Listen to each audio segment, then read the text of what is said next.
कौन है शिव प्रसाद शुक्ला, जिनका आदित्यनाथ से पहले गोरखपुर में चलता था राज, जिसके नाम से कभी योगी करते थे नफरत, उस जानी दुश्मन को मोदी ने दिया इनाम। 2024 से पहले पीएम मोदी का बड़ा प्लान, यूपी से हिमाचल क्यों पहुंचे शिव प्रताप शुक्ला। योगी आदित्यनाथ को जब यूपी में कोई जानता भी नहीं था, उस वक्त गोरखपुर में शिव प्रसाद शुक्ला का साम्राज्य चलता था। शिव प्रसाद शुक्ला वो चेहरा है जिनका नाम सुनकर ही कभी योगी आदित्यनाथ को गुस्सा आ जाता था। अगर गलती से भी एक दूसरे के सामने आ जाएं, तो समर्थकों के बीच कुछ भी हो सकता था।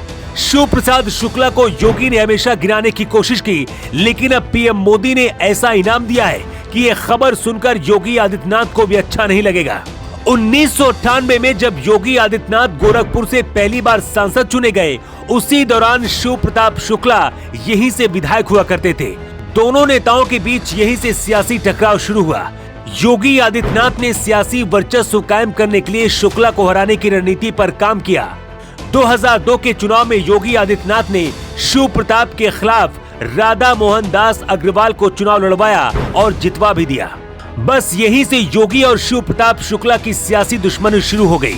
2002 से पहले कहते गोरखपुर में आधे से ज्यादा काम शिव प्रसाद शुक्ला की परमिशन मिलने के बाद ही होते थे, लेकिन जब योगी आदित्यनाथ पहुंचे तो शिव प्रसाद शुक्ला का खत तेजी से कम होने लगा। 2012 आते आते ऐसा लगने लगा था जैसे शिव प्रसाद शुक्ला की राजनीति खत्म हो गई। लेकिन कहते हैं ना, वक्त फिर से पलटता है। 2014 में मोदी के प्रधानमंत्री बनते ही शिव प्रताप शुक्ला के अच्छे दिन लौट आए। पूर्व केंद्रीय मंत्री और राज्यसभा सांसद शिव प्रताप शुक्ला को हिमाचल प्रदेश का नया राज्यपाल बनाया गया। उत्तर प्रदेश की सियासत में शिव प्रताप शुक्ला की खासी अहमियत रही है। मोदी और शाह के कहने पर शिव प्रसाद शुक्ला ने 2022 में अपने दुश्मन योगी आदित्यनाथ के लिए भी लोगों से वोट मांगे थे और रणनीति बनाई थी। खुद मोदी और शाह ने शिव प्रताप शुक्ला को यूपी के ब्राह्मणों को एक करने की जिम्मेदारी भी दी थी। ऐसे में योगी के राजनीतिक दुश्मन को मोदी और शाह इतना ज्यादा तवज्जो क्यों दे रहे हैं? क्या जानबूझकर यूपी से बाहर भेजने की कोई प्लानिंग की गई, या फिर 2024 से पहले कहानी कुछ और है?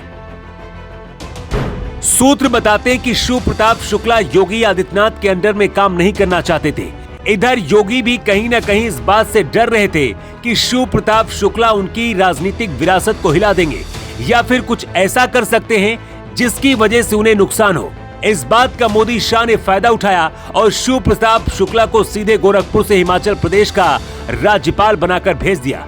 शिव प्रताप शुक्ला पार्टी मैनेजमेंट को अच्छी तरह से समझते हैं, मोदी शाह के करीबी भी हैं। यही वजह कि यूपी से हिमाचल भेजने की दो बड़ी वजह है। पहली वजह यह है कि इस वक्त हिमाचल में कांग्रेस की सरकार है, इसलिए 2024 के लिए शिव प्रताप शुक्ला हिमाचल में चुनावी माहौल तैयार करेंगे और कांग्रेस की सरकार से मुकाबला करेंगे, ताकि पीएम मोदी फिर से 2024 में प्रधानमंत्री बन सके। दूसरी सबसे बड़ी वजह यह है कि यूपी में जिस तरह से योगी और शिव प्रताप शुक्ला की अदावत पिछले 2 दशक से चली आ रही है, अब लगभग पूरी तरह से खत्म हो जाएगी, क्योंकि ये दोनों सियासी दुश्मन अब पूरी तरह से अलग हो गए हैं। वैसे आपको क्या लगता है, क्या शिव प्रताप शुक्ला को राज्यपाल बनाकर हिमाचल प्रदेश भेजकर बीजेपी ने सही किया है? आपकी क्या राय है? कमेंट बॉक्स पर लिखकर जरूर बताएं। योगी युग के लिए रिपोर्ट।